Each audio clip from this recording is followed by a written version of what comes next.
예배가 시작됩니다. 신령한 예배를 위하여 휴대폰을 꺼내셔서 꺼져 있는지 확인해 주시고 끄지 않으신 분들은 꺼주시기를 바랍니다. 예배 중에 마스크를 착용하여 주시고 찬양 중에도 마스크를 착용하여 주시기 바랍니다.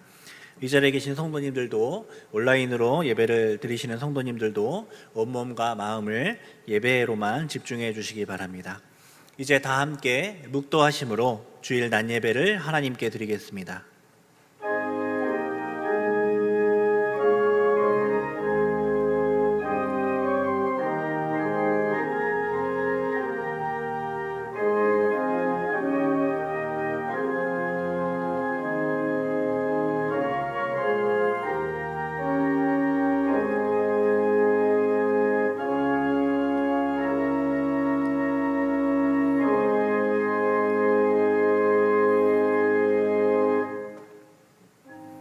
이스라엘아 들으라. 우리 하나님 여호와는 오직 유일한 여호와이시니 너는 마음을 다하고 뜻을 다하고 힘을 다하여 내 하나님 여호와를 사랑하라. 아멘.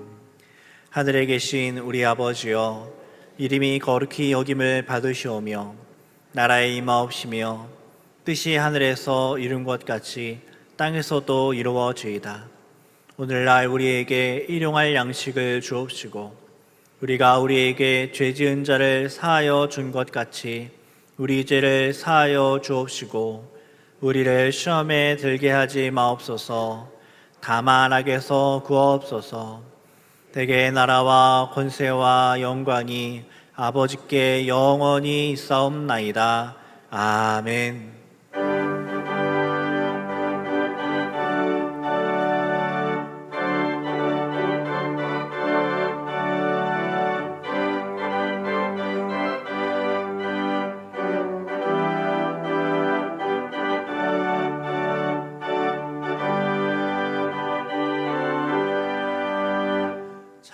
찬송하는 소리 있어 사람 기뻐하도다.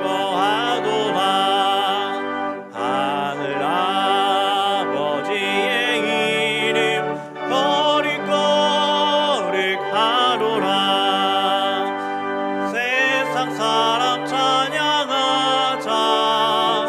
거룩하신 하나님께 할렐루야. 할렐루야, 할렐루야, 아멘. 하나님의 나라 권세 영원토록 있도다. 하나님의 영광 나라 거룩거룩하도라.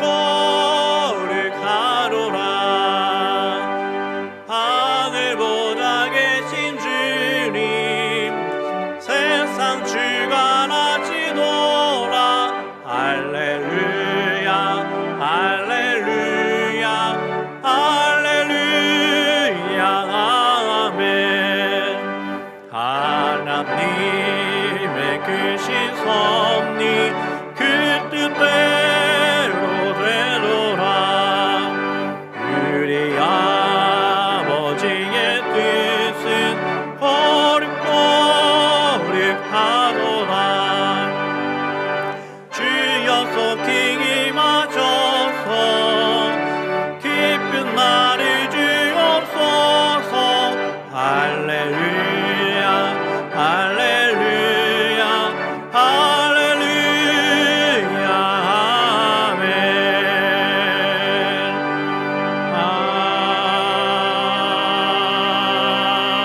아멘.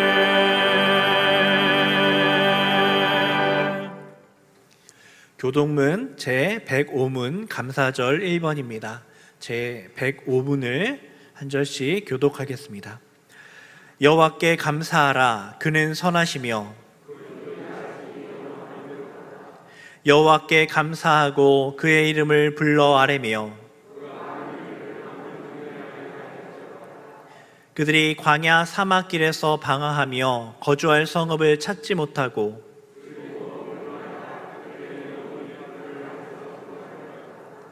이에 그들이 근심 중에 여호와께 부르짖음에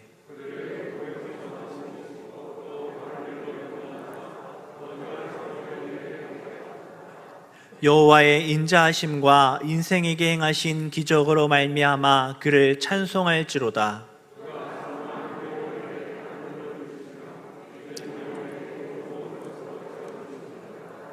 아멘. 전능하사 천지를 만드신 하나님 아버지를 내가 믿사오며 그 외아들 우리 주 예수 그리스도를 믿사오니 이는 성령으로 잉태하사 동정녀 마리아에게 나시고 본디오 빌라도에게 고난을 받으사 십자가에 못 박혀 죽으시고 장사한 지 사흘 만에 죽은 자 가운데서 다시 살아나시며 하늘에 오르사 전능하신 하나님 우편에 앉아 계시다가 저리로서 산자와 죽은 자를 심판하러 오시리라. 성령을 믿사오며 거룩한 공예와 성도가 서로 교통하는 것과 죄를 사하여 주시는 것과 몸이 다시 사는 것과 영원히 사는 것을 믿사옵나이다. 아멘.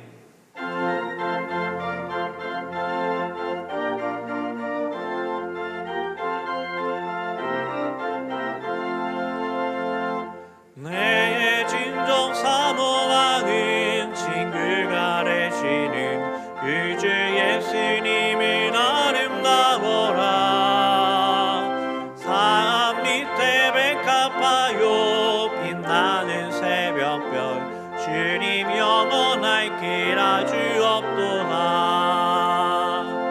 내 마음이 아플 적에 그 위로 외치며 나 외로울 때 좋은 친구라.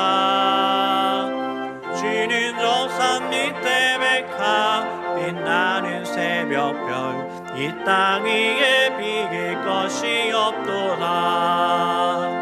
내 마음의 모든 염려 이 세상 거라도 주님 항상 같이 하여 주시고 시험을 당할 때에 악마의 개교를 즉심을 잊지 나를 지키네.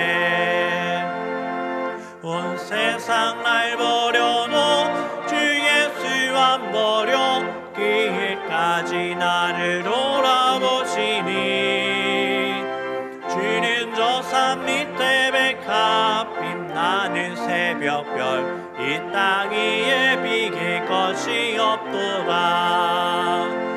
내 마음을 다하여서 주님을 따르면 길이 길이 나를 사랑하리니 의물이 두렵지 않고 장검도 겁없네. 주는 높은 산성 내 방패시라. 내 영혼 먹이시는 그 은혜 누리고 나 친히 주를 뵙기 원하네.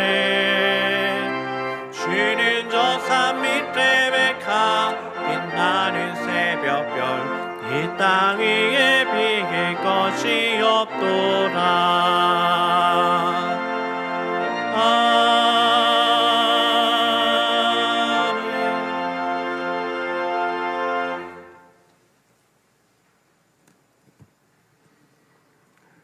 거룩하시고 자비로우신 하나님 아버지, 오늘도 저희들을 이 땅에 두시고 자녀의 본분을 지키며 살도록 세밀하게 만져주시며 의의 길로 인도하시는 하나님 아버지께 감사와 찬양과 영광을 올려드립니다.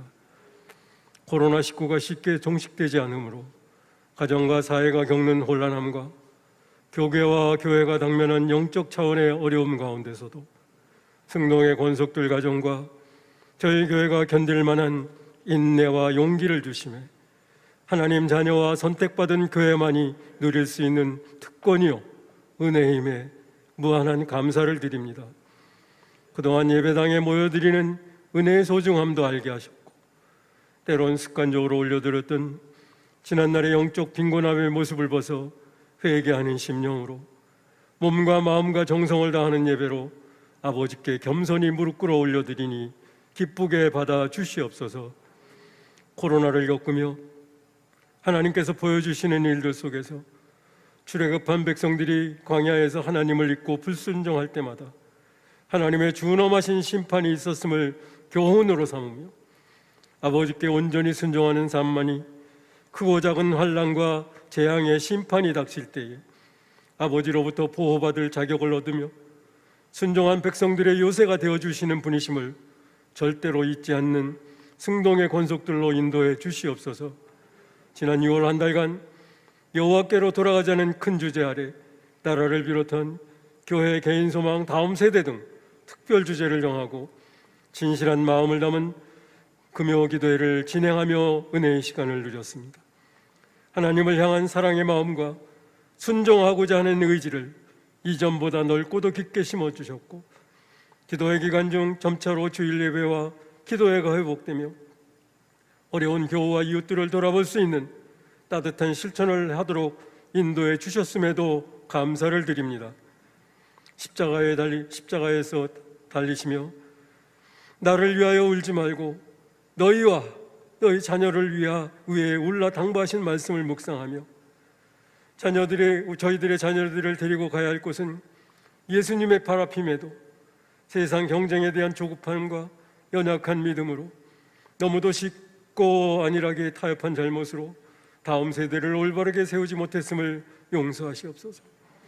부모들이 가정에서 참된 믿음의 본을 자녀에게 보이고 훈련된 사역자들이 빈약한 주일학교 어린 생명들을 1:1로 기본부터 가르치며 눈물의 기도로 세우는 사역을 통하여 다음 세대를 든든히 세워나가는 교육부서가 되게 축복해 주시옵소서. 이 모든 일들이 끊임없이 더 깊이 있고 빠르게 진행이 되도록 최영태 담임 목사님이 두려움 없는 담대한 믿음과 열정을 품은 지도자로서 협력하여 섬기시는 모든 교역자와 함께 양들이 어떤 것을 갈급해 하는지 그리고 부족한 것은 무엇이며 어느 것이 최우선되어야 하는지 바르게 판단하는 지혜를 더하시어 성령님 도움 가운데 승동가족을 푸른 초장과 실만한 물가로 인도하시는 영적 능력을 주시옵소서. 당회원들과 모든 중직분자들도 하나님의 말씀을 삶의 첫 번째 기준으로 삼고 믿는 자들이 최고의 가치로 여기는 순종과 겸손함으로 성도들과 마음과 뜻과 힘을 다하여 하나님을 사랑하며 공동체 전체로 선한 영향력을 미치게 역사하여 주시옵소서. 해외 선교지에 어려운 환경 또한 아버지의 뜻 가운데 잘 극복해 주실 것을 믿고 기도드립니다. 선교사님들의 눈물과 기도로 승리케 하시며 성령님의 역사하심을 현지 양들이 직접 경험케 하시어 날로 모이는 수가 늘어나 복음의 뿌리를 내리는 아름다운 성지를 이루게 하시옵소서. 코로나 여파로 세계적 경제 타격 가운데 나라 살림은 이대로 괜찮은 건지 어려운 이웃은 점점 늘어나고 올바른 정치를 목말라하던 국민들은 지쳐가며 북핵 문제가 해결되지 않은 채 냉전으로 들어간 남북 문제는 저희들의 노력과 지원만으로는 해결될 수 없음을 안타깝게 바라봅니다. 역사를 주관하시는 하나님 아버지, 이 나라 이 백성을 긍휼히 보시옵소서. 이 모든 어려움이 해결되도록 믿음의 백성들이 간절함으로 기도드리니 아버지의 선하신 방법으로 답을 이루어 주시옵소서. 이제 최영태 담임 목사님께서 한 주일 동안 기도로 준비하신 말씀을 선포하실 때에 하나님께서 들려주시고자 하는 음성을 확실하게 들을 수 있게 인도해 주시고 받은 말씀에 사랑의 마음을 담아 가정에서 이웃들에게 일터에서 만나는 모든 분들에게 입으로는 복음을 전하고 두 손과 두 발로서 순종과 행함을 실천하는 참된 믿음의 삶을 살도록 인도해 주시옵소서. 찬양대원들이 어려운 여건 속에서 은혜로운 찬양으로 영광을 올리니 기쁘게 받아 주시옵소서. 전도의 모임도 하루속히 재개되어 전도에 힘쓰고 어려운 형제자매를 가까이 돌아보며 함께 떡을 떼면서 교제하고 뜨거운 합심 기도회가 활발하게 이루어질 시간들을 기대하고 구하오니 응답을 이루어 주시옵소서. 생활 속 거리두기 실천과 예방지침을 지키기 위해 수고하시는 손길들과 예배를 위해 안내로 섬기시는 예배부위원, 주차와 방송 등으로 봉사하는 손길들의 수고를 기억하시고 위로와 기쁨의 마음을 더하여 주시옵소서. 주의로 엿새의 삶이 건강, 경제생활고 영적 갈등으로 힘든 성도들에게는 기쁨으로 해결받는 시간이 되며 우리 모두는 말씀, 기도, 섬기는 삶으로 성령이 충만하여 날마다 매 순간마다 하나님 보시기에 아름답고 행복을 누리는 승리의 시간들로 인도해 주시기를 소원드리며 이 시간 성도님들의 마음과 생각을 모아 대표로 간구한 모든 것을 예수님 이름으로 기도드립니다. 아멘.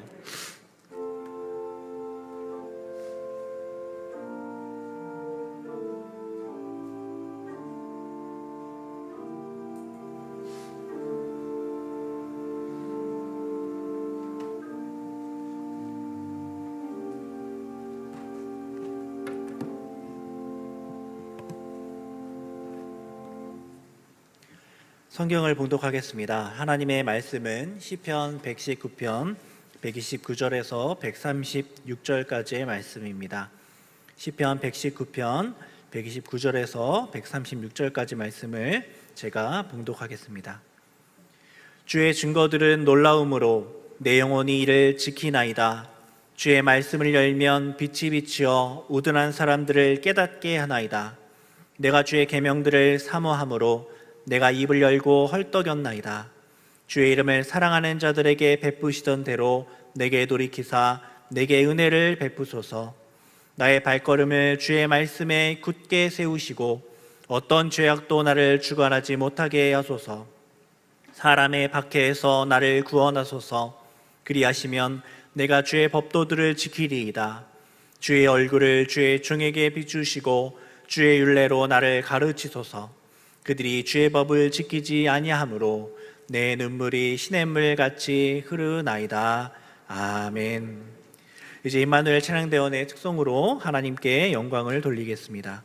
이어서 의인에게는 사명이 있습니다 라는 제목으로 담임 목사님의 말씀 선포가 있겠습니다. 많은 은혜 받으시기 바랍니다.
아멘. 은혜로운 찬양 감사드립니다. 우리 좌우의 분들하고 인사하실 때 특별히 그 맥주절인데요. 모든 것 주님께 감사입니다. 이렇게 한번 인사했으면 좋겠습니다.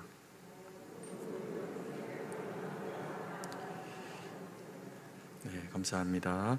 우리나라가 이스라엘 백성들하고 관련을 하자면 서쪽 끝에서 또 동쪽 끝에 있는 그런 그 민족들이어가지고 서로 관련되고 섞이고 이렇게 할 일들이 그렇게 많지가 않음에도 불구하고 또 이렇게 하나님이 우리에게 허락하시는 신앙을 따라서 그들의 명절이 또 저희들에게 의미 있는 그런 하나님과의 관계 맺음으로 이렇게 다가오게 하신 것 또한 너무 감사한 그런 그 일인 것 같습니다. 그래서 오늘 이 주일이 하나님 앞에 모든 것 감사로 영광 돌리는 그런 시간 되기를 간절히 소망합니다. 우리가 살아가고 있는 이 세상은 악인과 그리고 또 의인이 함께 살아가는 공존하는 그런 그 세상입니다. 그런데 그러면 누가 의인이고 또 누가 악인인가에 대한 그런 이제 고민이 필요한 곳이 또 이 세상이기도 합니다. 누가 의인이고 누가 악인입니까? 우리가 일반적으로 의인과 악인을 이렇게 생각을 하면 구분하는 것이 어렵지가 않습니다.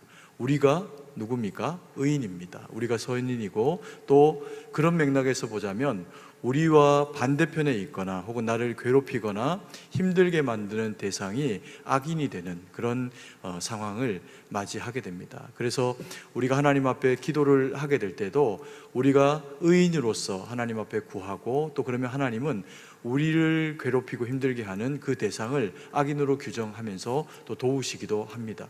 이것이 틀린 어떤 설명이 아님에도 불구하고 또 한편으로는 이건 상당히 위험한 그런 이제 해석이 될 수 있는 그런 영역도 있습니다.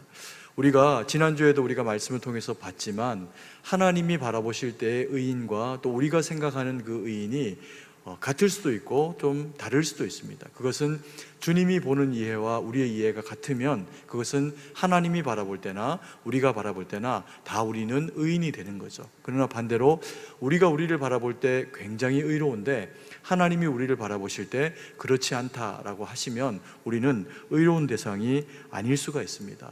그러니까 많은 사람들은 의인을 어떻게 생각을 하냐 하면 선한 일을 하고 또 그 선을 많이 쌓아야 의인으로 여김받게 되는 그런 이제 측면들을 가지고 있습니다. 물론 믿음의 의도 그런 그 선한 행위들을 통해서 드러나게 되는 면이 있지만 근본적으로 우리가 하나님 앞에서 가지게 되는 의로움은 어떤 행실에 있고 없음을 또 더 선함과 덜 선함을 통해서 구별되어지는 것이 아니고 우리가 하나님 편에서 택한 거룩한 백성의 자격을 얻었느냐 얻지 못했느냐, 그리스도의 피 흘리심을 우리가 인정하고 주의 의로움으로 의롭게 되었느냐 되었지 못하였느냐가 사실은 믿음 안에서 우리가 의롭게 됨에 구별되는 그런 그 시금석이 되어집니다. 그래서 우리는 하나님이 보실 때 하나님의 관점에서 예수 그리스도로 말미암아 의로운 그 핏부림이 되어진 그런 그 대상으로서 주님 앞에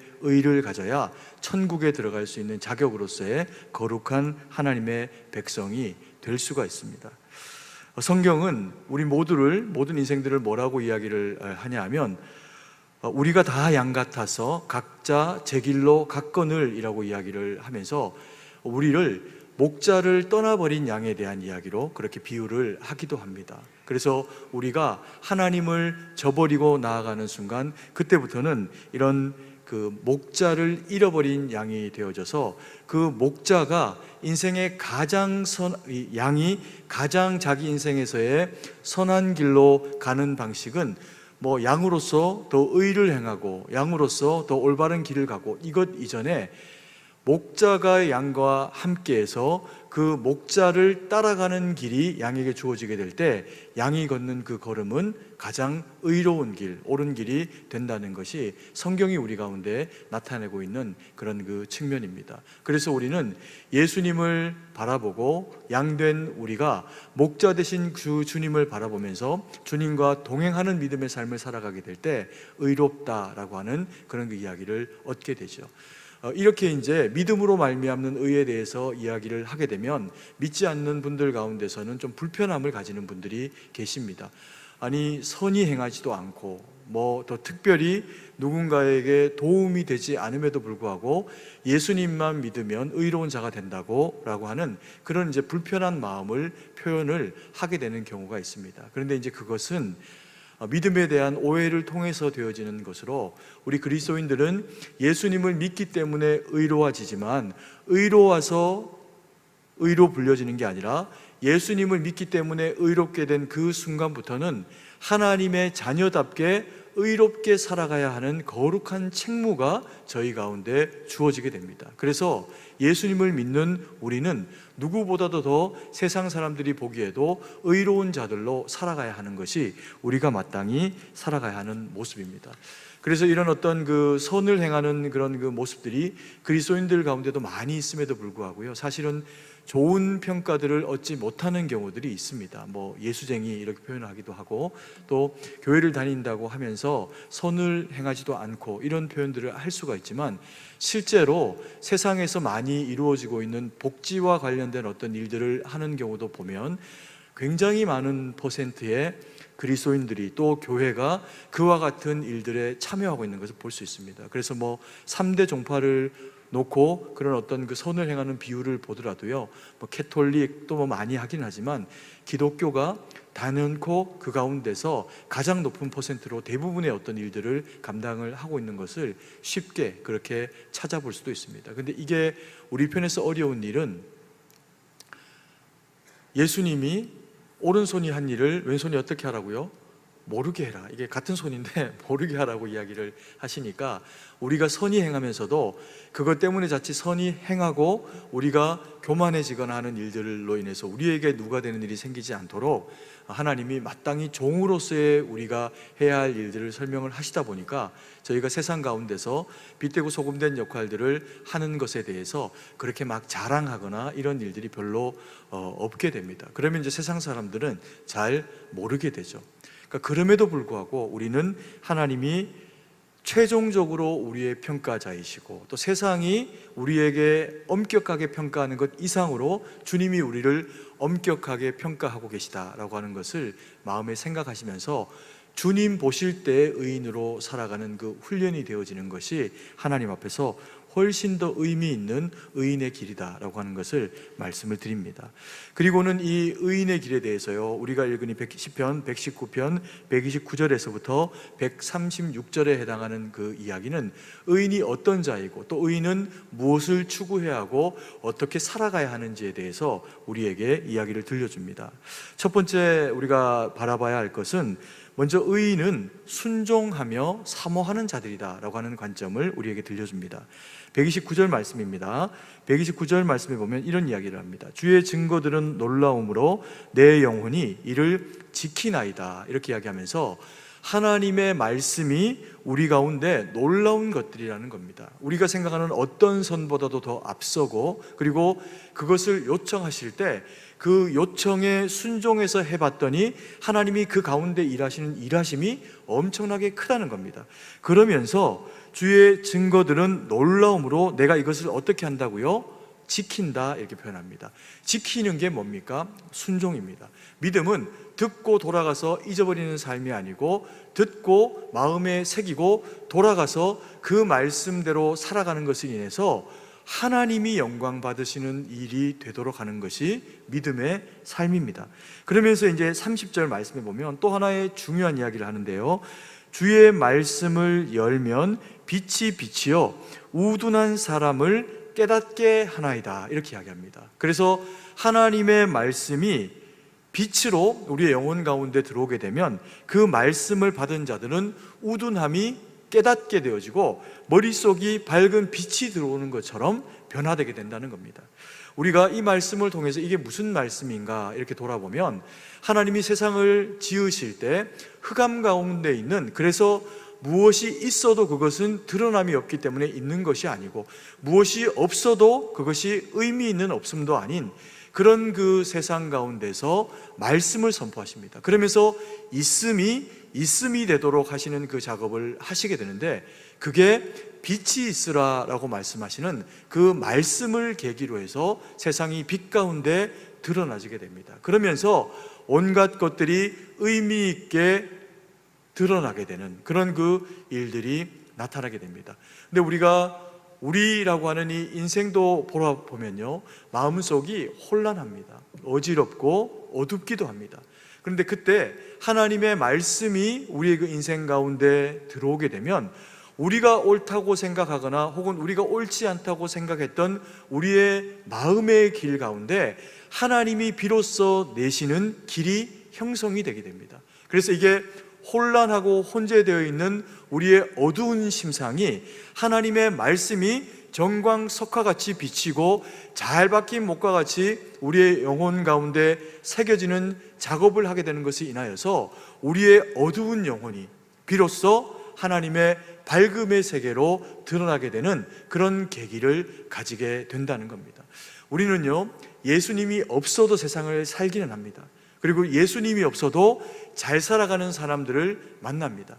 그런데 인생을 쭉 살아서 인생의 어느 한 경점이 되었을 때 하나님을 모르고 살아갔다라고 이야기를 하더라도 어느 순간 누군가를 통해서 말씀이 들어오고 그리고 예수님을 구주로 영접해서 하나님의 자녀가 되는 기회를 가지게 되면 말씀이 그의 그 영혼 가운데로 들어오게 됩니다. 그러면서 그때는 어둠이 아니었던 것이 어둠인 것을 구별하게 되고 그때는 빛이라 생각했던 것이 빛이 아닌 것을 발견하게 됩니다.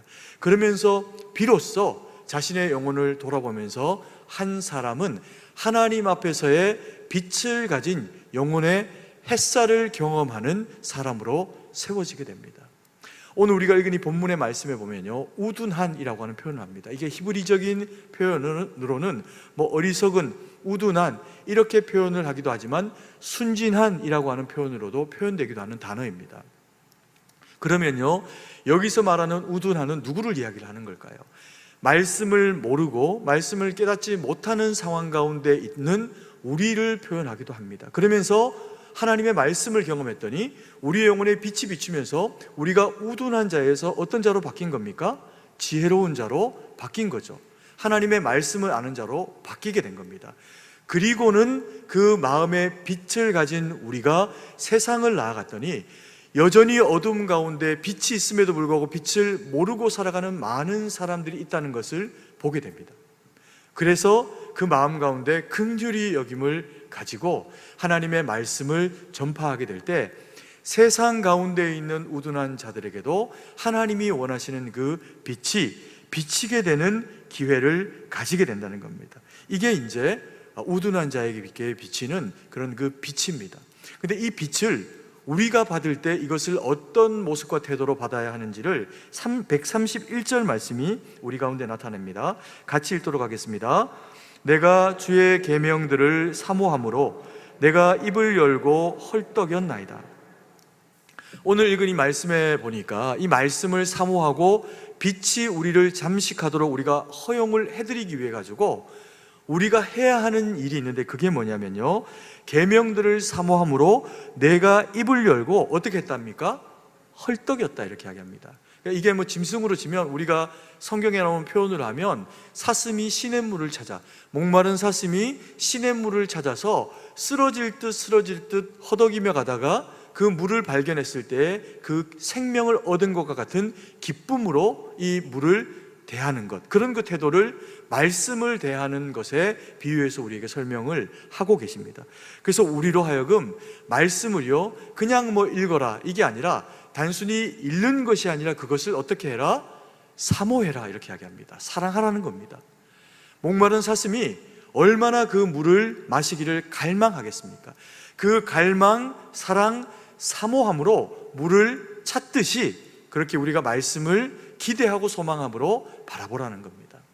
우리가 살아가는 이 세상은요, 우리가 무언가에 빠져가지고 허덕이며 살아가게 되어 있습니다. 우리는 엄마들은 자녀를 바라보면서 허덕이며 살아가고 또 많은 사람들은 세상이 가지고 있는 그 수많은 가치, 그 가치들 가운데는 재화와 관련이 된, 돈과 관련이 된 것들에 함몰되어지면서 남들보다 더 잘 살기를 혹은 더 잘 살려고 했는데 그럴 수 있는 기회가 주어지지 않는 것을 인하여서도 낙심으로 허덕이기도 하면서 잘 되어도 미쳐서 허덕이고, 안 되어도 그것 때문에 낙심이 되어서 허덕이며 살아가게 되는 것이 우리 인생이 살아가는 삶의 길입니다.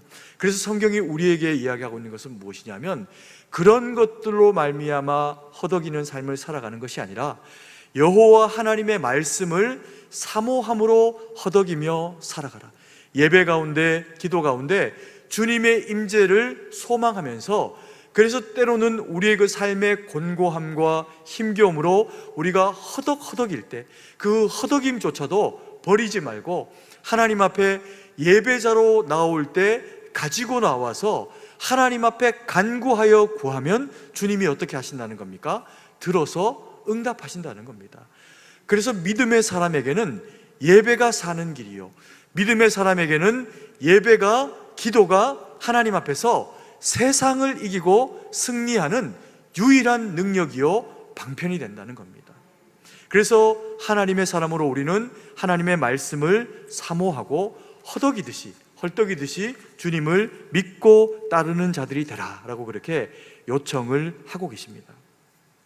그리고 두 번째로 이 의인됨 가운데 우리에게 요청하고 있는 게 뭐냐면요, 두 번째, 의인이 당하는 박해에는 반드시 거기에는 사명이라고 하는 것이 있습니다. 다시 말씀드립니다. 의인이 당하는 박해 안에는 무엇이 있다고요? 사명이 있습니다. 133절, 134절의 말씀을 같이 한번 읽습니다. 나의 발걸음을 주의 말씀에 굳게 세우시고 어떤 죄악도 나를 주관하지 못하게 하소서. 사람의 박해에서 나를 구원하소서. 그리하시면 내가 주의 법도들을 지키리이다. 오늘 이 말씀에 보니까 시인이요, 주의 말씀을 사모합니다. 그리고 이 말씀을 지키기를 소망합니다. 그래서 이 말씀을 지키려고 하니까 주어지는 상황이 뭐냐면 사람의 박해가 주어집니다. 그래서 힘겨운 믿음의 삶이 그에게 주어진다는 겁니다. 이때 어떻게 하라고요? 하나님의 말씀을 붙잡고 더 사모함으로 그 죄악이 나를 주관하지 못하도록 하나님이 나를 주관하시도록 나를 하나님 앞에 의탁하면서 믿고 나아가라는 겁니다. 그러면 하나님이 그 가운데 함께 하신다는 거예요. 우리가 믿음의 삶을 살아가면, 특별히 우리 여성도님들, 우리 자매님들은 이제 교회 안에 구성되어 있는 이 구성원들이, 대부분의 교회들은요 형제님들보다 자매님들이 훨씬 더 많습니다. 뭐 이게 차이가 큰 곳은 막 2배까지도 그렇게 이제 차이가 나는 경우가 있습니다. 다행히 뭐 천국 가가지고 시집장가 가는 일이 없으니까 다행이지, 만약에 천국에도 그런 것이라고 하면 이게 진짜 큰일 날 일이죠. 그래서 예수님을 믿고, 잘 믿고, 그러면서 믿음의 형제를 만나서 결혼을 하려고 하니까 교회 안에 형제들이 부족한 겁니다. 내가 마음에 들어 하는 형제를 다른 자매가 데리고 가버리는 겁니다. 그러면 이게 순번이 돌아오질 않는 거예요. 그래서 이제 기도하다가 또 찾고 이렇게 하다가 경우에 따라서는 뭐 안타깝지만 이제 믿지 않는 형제와 결혼을 하게 되는 그런 경우들이 믿음의 자매님들에게 예나 지금이나 발생합니다. 그러면서 이제 믿음으로 어쨌든 전도도 하고 이렇게 살아가려고 마음 먹고 내가 잘 복음 전하면 되겠지 이렇게 생각하고 결혼을 하게 되지만, 결과적으로 주어지는 세상은요 굉장히 엄격한 시간이 주어집니다. 기독교라고 하는 그런 그 종교적인 차이 때문에도 오지만, 그것 말고도, 그걸 빼고도 각 집안이 가지고 있는 문화적인 차이가 가지고 있는 그런 그 차이가 엄청나거든요. 어떤 집안은 반드시 밥을 비벼 먹을 때 된장에 비벼 먹습니다. 근데 어떤 집은 반드시 고추장에 비벼 먹는 거예요. 이게 섞이지가 않는 겁니다. 그것으로만도 쉽지 않은 시간들을 보내게 되는데, 거기에 나는 주님 앞에서의 예배자이기 때문에 일요일이 되면, 주일이 되면 그들에게는 일요일이지만 나는 주님의 날로 그 시간을 보내야 해서 예배를 드리러 가게 됩니다. 그러면 주어진 환경이 어떨까요? 이제 핍박이 주어지게 되죠.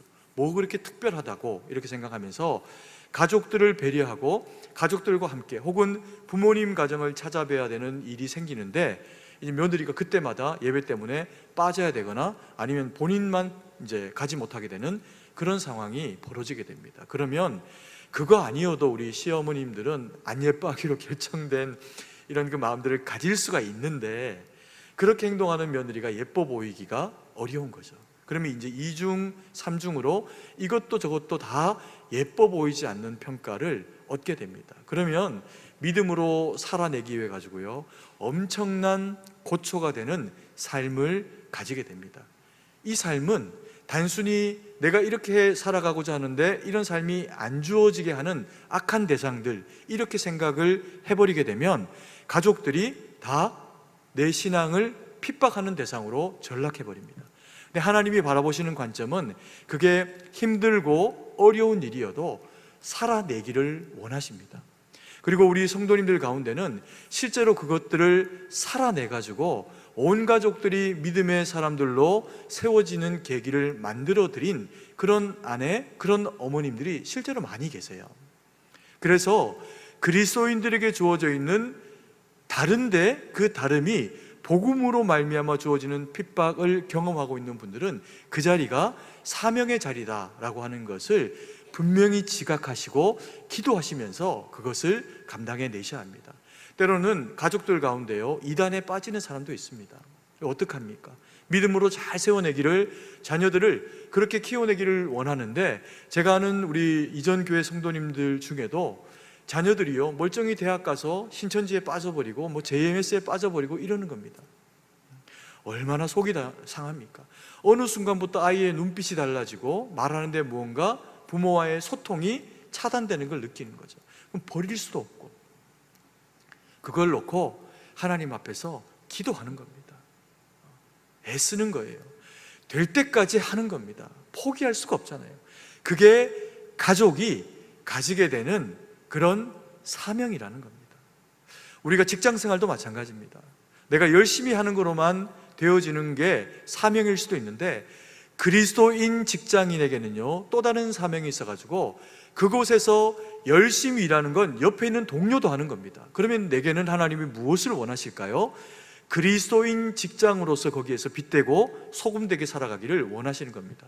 근데 우리가 믿음이 좋은 믿음의 사람으로 직장 생활을 하기 시작을 하면 첫 번째 부딪히는 그런 그 시험이 뭐냐면, 당장 돌아오는 주일에 예배를 드리러 가지 못하게 되는 상황이 공동체 가운데서 벌어질 수가 있다는 겁니다. 나는 반드시 드려야 되는데 잔업을 하는 겁니다. 수요일, 금요일 예배를 드리고 싶은데 다 동료들이 잔업을 하고 그리고 일을 열심히 하고 있는데 혼자 빠지기가 어려운 시간이 벌어지는 거죠. 그리고 주일날 나 혼자만 뭐 그렇게 특별하다고 빠지고 예배를 가고, 그들 가운데서는 분명히 교회를 다니는 집사님이고 또 그런 분인데도 말미암아 그 회사 일 때문에 예배를 못 가는 분도 계시는 겁니다. 그러면 이게 마음의 갈등이 일어날 수밖에 없는 것이 사실입니다. 그때도요, 기도하셔야 됩니다. 기도하시면서 이게 고난이다는 걸 생각하셔야 돼요. 예배를 단순히 은혜 받고 하나님 영광 돌리기 위해서 우리의 이기적인 심상을 위해서 하는 일이 아니라, 믿지 않는 사람들이 본인과 우리가 다르다는 것을 알게 되는 유일한 길은요, 예배자로 서는 사람들을 통해서 깨닫게 되는 겁니다. 처음에는 불편하고, 왜 저 사람은 공동체의 기여도가 떨어지나 이렇게 생각을 하게 되는 경우가 생기지만, 내 믿음을 지키기 위해서도 우리가 주일 예배를 드리지만, 또 다른 사람이 이 일요일이라고 하는 것이 하나님이 우리를 구속하시기 위해서 예수의 부활로 말미암아 우리 가운데 허락하신 일이다라고 하는 것을 알게 만들어주는 불편한 계기가 뭐냐 하면, 우리가 예배를 지키는 시간입니다. 그래서 그 일들을 감당을 해야 한다는 겁니다. 제가 아는 이전 교회 성도님들 가운데 이게 삼성이라고 하는 기업은 뭐 삼성인해상이라고 하는 게 있더라고. 그 해에 그거를 받은 분이 몇 분 계십니다. 장로님들 중에도 뭐 2분인가 3분 정도가 계시고, 근데 그게 전체 삼성 직원들 가운데 뽑는 일이기 때문에 이게 굉장히 어려운, 그런 윗선에도 아랫선에도 다 동의가 되어지는 사람이 받아야 이게 이제 납득이 되는 그런 그 상이라고 합니다. 그러다 보니까 이게 받기가 굉장히 어려운데, 거기 그 장로님과 또 성도님들 가운데 그걸 받은 분이 몇 분이 계시는 거예요. 근데 그분들이 주일이면 어김없이 예배를 나오고, 그리고 교회가 필요하다라고 하면 자기 시간을 제외하고 가능하면 무조건 예배 중심의 믿음의 삶을 살았던 분들이거든요. 그런데 어떻게 세상 가운데서 그런 평가를 얻게 됐을까? 뻔합니다. 다른 게 아니라 그런 시간들에 양보할 수 없는 믿음의 삶을 산 것을 인해서 때로는 그의 그 인생 가운데서 그런 날들이 아닌 다른 날들에 공동체가, 조직이 내게 그것을 요청할 때 더 많이 헌신한 거죠. 더 많이 시간을 내고, 그리고 때에 따라서는 내 가족에게 내가 시간을 쓰지 못하는 그런 그 양보해야 하는 상황들이 벌어지게 될 때, 그때 그것을 할애한 겁니다. 우리가 믿음으로 살아내가지고 믿음의 가정을 일구어내신 우리 어머님들, 믿음의 또 우리 선후배님들은 그런 삶을 사셨기 때문이에요. 그래서 그 인격과 신앙이 함께 동의가 되어질 때 있어진 일이 뭐냐면 복음이라는 겁니다.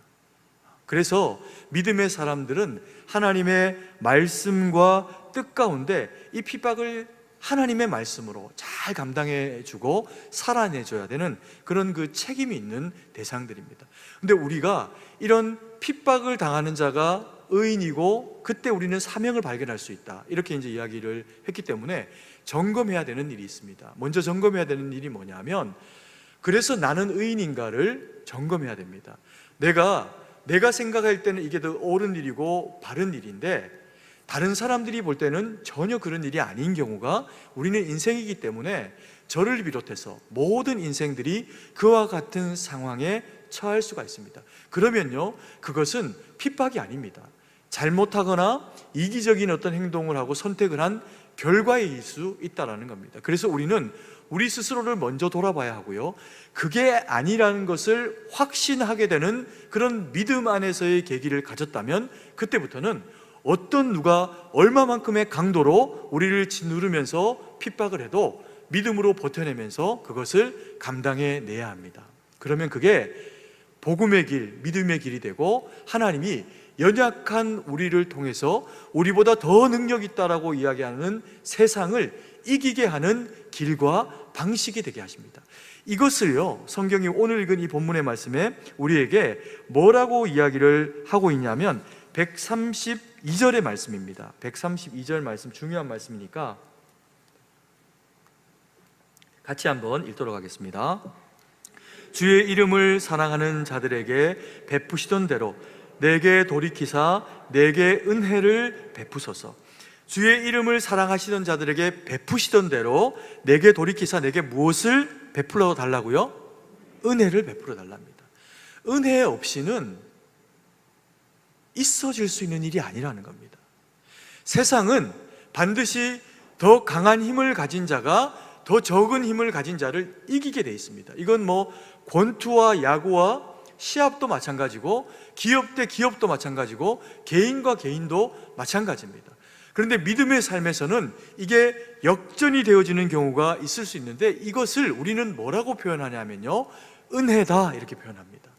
이 은혜는 그러면 우리가 어떻게 주어지는 겁니까? 우리가 일본어로는 먼저도 말씀드렸던 것처럼 우리가 하나님의 거룩한 자녀가 될 때 하나님은 자기 자녀에게 베푸시는 은혜가 은혜입니다.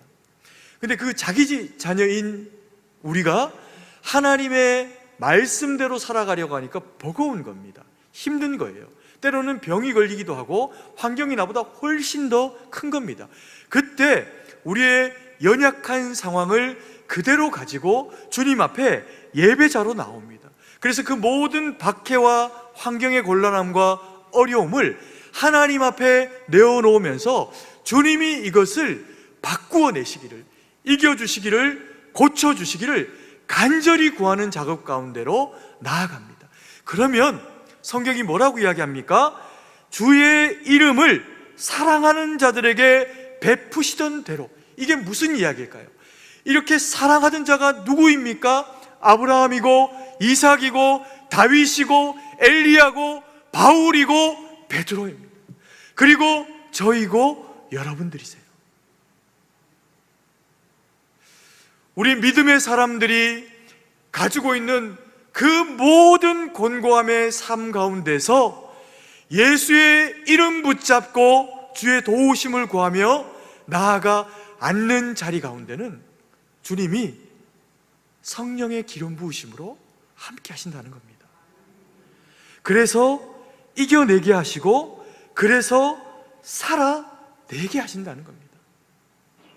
성경이 말하는 형통은요, 그냥 뭐가 잘 되는 게 아닙니다. 내 능력으로는 안 되는데 하나님이 일하시니 되더라. 그게 성경이 우리 가운데 이야기하는 은혜이고 성경이 우리 가운데 말씀하는 형통입니다. 날마다 주님 앞에 우리의 연약함을 토로하고 기도 가운데 주의 은혜와 능력을 경험해서 하나님 영광 돌리는 일에 헌신되어지는 저와 우리 사랑하시는 성도님들 되기를 간절히 소망합니다. 그리고 세 번째로 믿음의 의인을 통해서 하나님이 우리에게 설명하시는 바가 있는데요, 세 번째, 의인이 이루는 사명의 길은 무엇을 통해 이루어질까요? 눈물을 통해서 이루어집니다. 다시 한번 말씀드립니다. 세 번째, 의인을 통해 이루어지는 사명의 길은 눈물을 통해서 이루어집니다. 135절, 136절 말씀을 같이 한번 읽습니다. 주의 얼굴을 주의 종에게 비추시고 주의 율례로 나를 가르치소서. 그들이 주의 법을 지키지 아니하므로 내 눈물이 시냇물 같이 흐르나이다.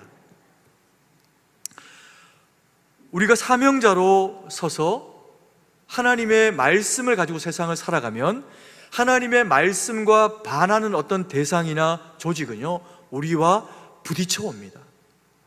그러면 사실은 감당할 수 있는 능력이 없습니다. 우리가 어떻게 개인으로서 집안을 감당하고 또 개인으로서 전체 회사를 감당을 하고 개인으로서 어떻게 국가와 세계를 감당합니까?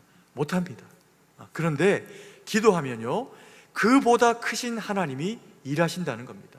근데 그 일하심을 이끌어내기 위해서 우리가 한 번 기도하고 우리가 두 번 기도하고 그래도 그 일들이 그래서 이루어지는 경우도 있지만요, 그럼에도 불구하고 한두 번 간절히 기도한다고 해서 그게 이루어지지 않는 경우도 있습니다. 135절 말씀에 보면 주의 얼굴을 종에게 비추시고 주의 율례로 나를 가르치소서라고 해서 우리가 순종 가운데로 하나님의 말씀을 붙잡고 나아갔는데 세상이 거기에 동의를 하지 않아요. 그러니까 힘들게 하고 어렵게 하는 겁니다.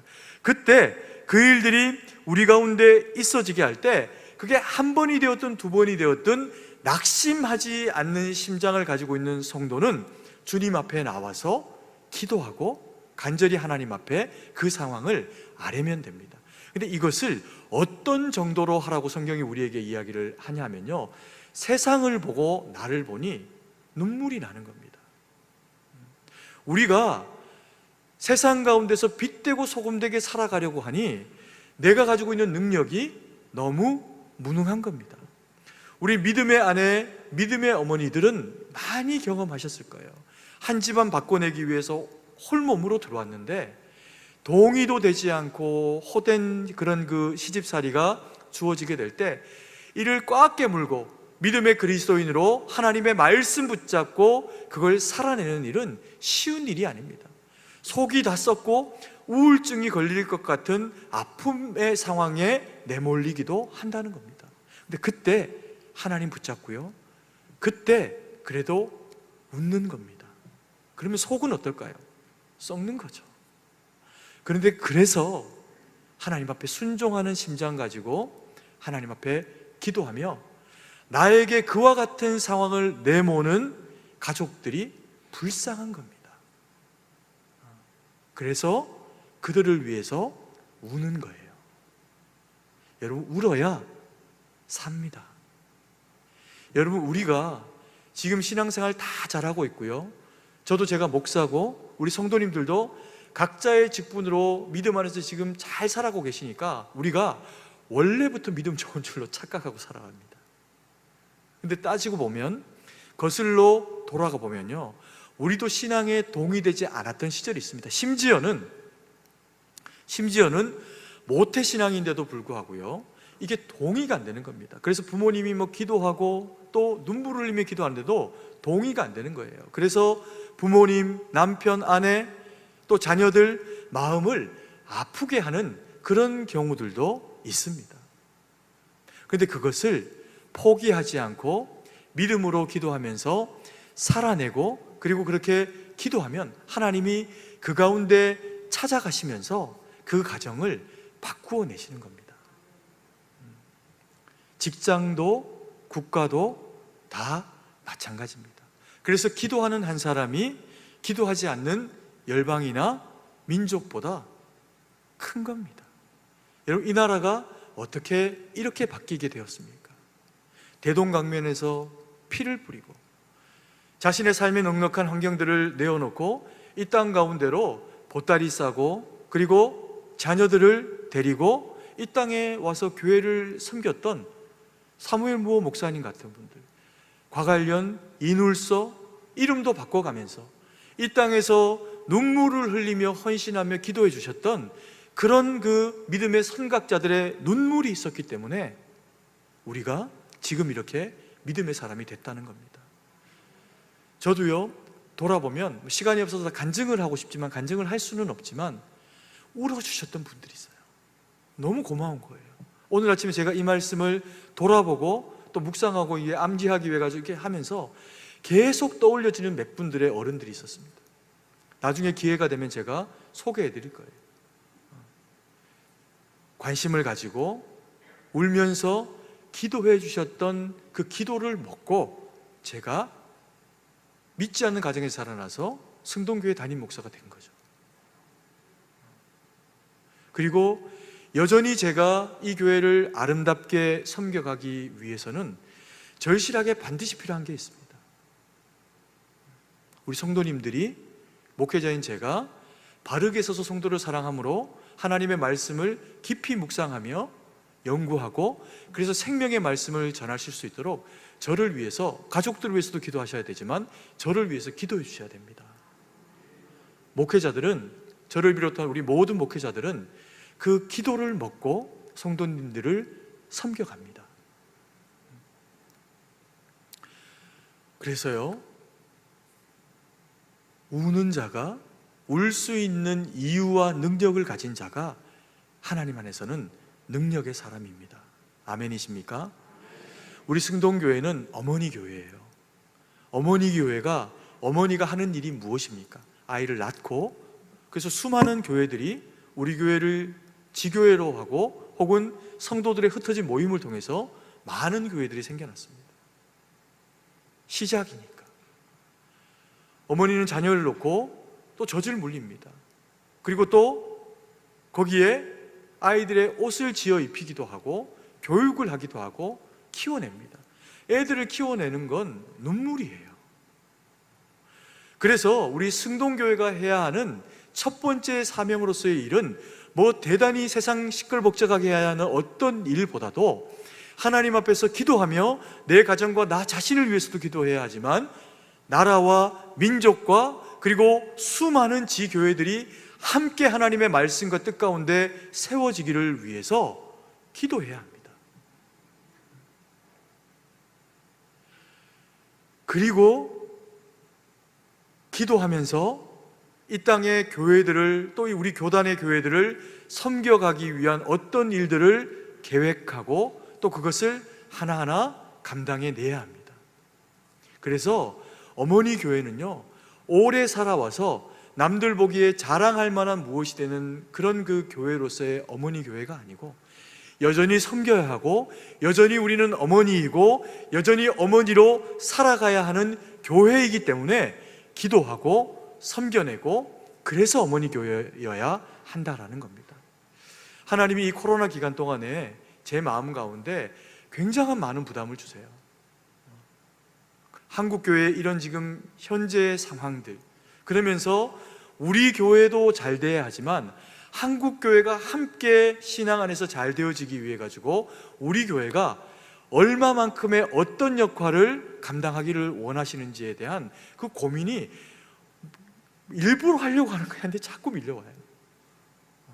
그래서 기도할 때나 또 당장 내년부터는 우리가 어떤 시도들을 코로나가 지나가는 것과 함께 하게 될 수 있습니다. 말씀드릴 거예요. 그리고 그 비전을 나눌 겁니다. 그리고 기도하면서 그 값을 지불해 나갈 겁니다. 그것이 우리 교회가 127년의 역사를 이어져 오게 하시면서 우리 교회가 어머니 교회가 되게 하신 주님의 이유와 목적이 되실 겁니다.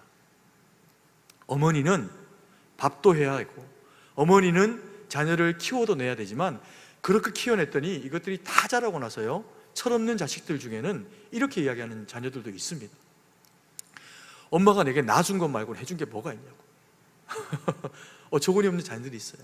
근데 그렇게 말하는 자녀가 없겠지만 혹 있다고 하더라도 그들의 언어적인 표현이 바뀌는 유일한 방식은요, 자녀가 철이 드는 겁니다. 신앙적인 철이 드는 겁니다. 우리가 기도하면 우리가 하나님 앞에 눈물로 기도하는 역할을 우리가 어떤 어머니의 역할보다도 중요한 역할로, 어머니는 자녀를 위해서 울며 기도해 줄 수 있는 유일한 대상이다 라고 하는 것을 마음에 새기고 살아가는 것을 인하여서 교회를 위해서도 울며 기도해 주시고요, 저를 위해서도 울며 기도해 주시고 우리 교육자들과 청년들과 자녀들과 이 승동교회와 세계와 나라를 위해서도 울며 기도해 주실 수 있는 성숙한 성도님들의 연합이 우리 승동교회가 되기를 간절히 소망합니다. 기도드리겠습니다. 사랑의 아버지 하나님, 은혜와 사랑을 감사드립니다. 오늘도 주신 말씀 마음에 새기고 우리가 하나님 앞에 거룩히 구별되어진 주의 백성으로 설 수 있도록 도우신 것을 감사드립니다. 하나님, 이 자격, 이 감사와 감격이 주님 앞에 기도로 헌신되어 줄 수 있도록 은혜를 베풀어 주시옵소서. 그래서 우리의 가정이, 또 우리의 직장이나 이 나라가 때로는 연약한 부분들이 있고 어리석은 영역들이 있을 때 우리가 믿음의 사람으로 기도하며 헌신하며 그 자리 가운데 서서 주의 거룩한 백성으로서의 그 값진 사명 감당해낼 때, 아버지 하나님, 핍박이 있는 곳에는 사명이 있고 사명이 있는 곳에는 눈물이 있을 때 그 눈물의 기도를 통해서 주님 역사하여 주시고 하나님이 기뻐하시는 그 일이 저희를 통해서 이루어질 수 있도록 함께하여 주시옵소서. 주님께 모든 것을 의지하고 감사드리며 살아계신 주 예수님 이름으로 기도드립니다. 아멘.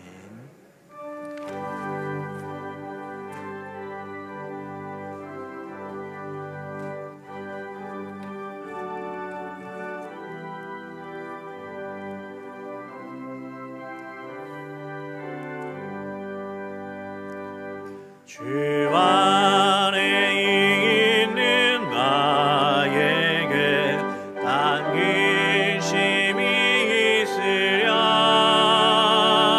십자가 밑에 나아가 내 짐을 빌었네. 주님을 찬송하면서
사랑과 풍성하신 아버지 하나님, 은혜와 사랑을 감사드립니다. 우리를 주의 거룩한 택한 자녀 삼으시고 또 드린 예물 가지고 하나님 영광 돌리는 일에 사용하시니 감사와 영광을 올려드립니다.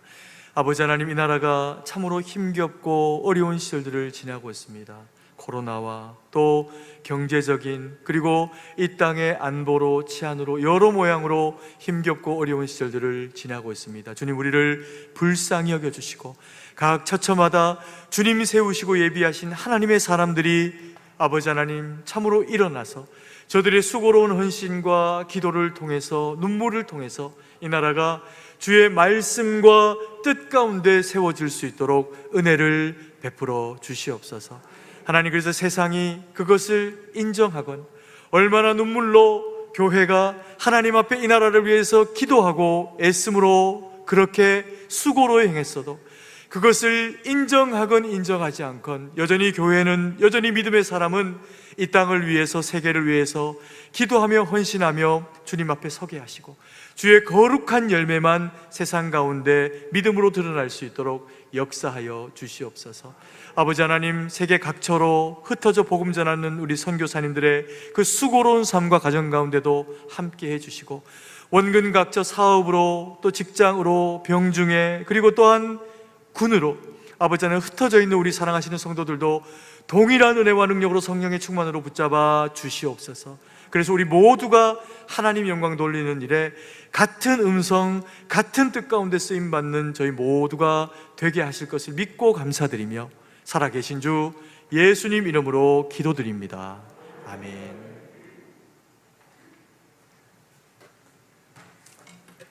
교회 소식을 알려드립니다. 오늘은 맥주 감사 주일입니다.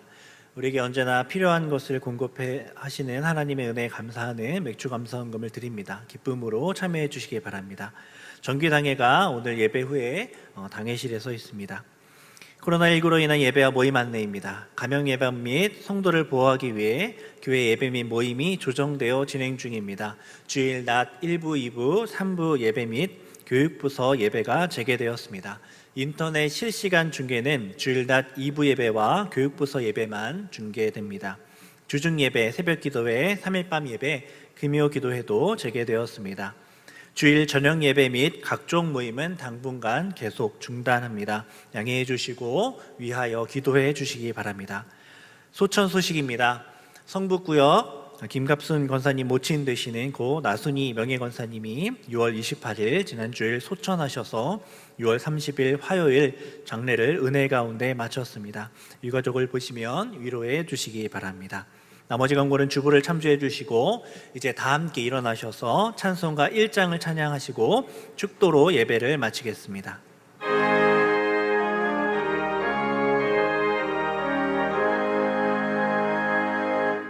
만복의 근원 하나님,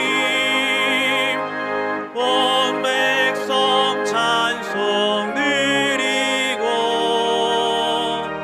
서천사여 찬송하세. 찬송 성리 성자 성령.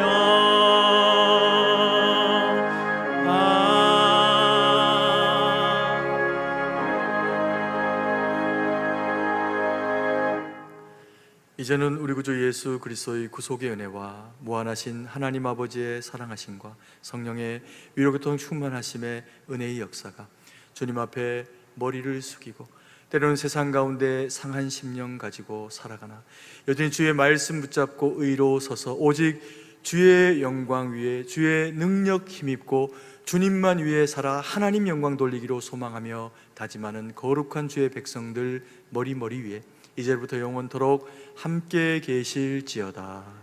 아멘.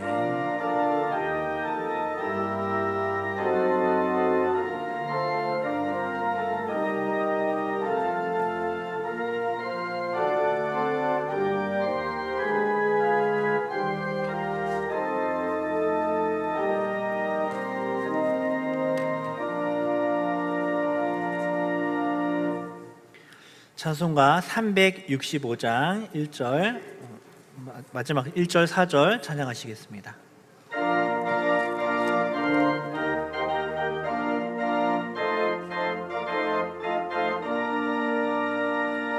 마음속에 근심 있는 사람 주 예수 앞에 나아가려라. 슬픈 마음 있을 때에라도 주 예수께 아뢰라. 주 예수 앞에 나아가려라. 주 우리의 친구니 무엇이나 근심하지 말고 주 예수께 아뢰라.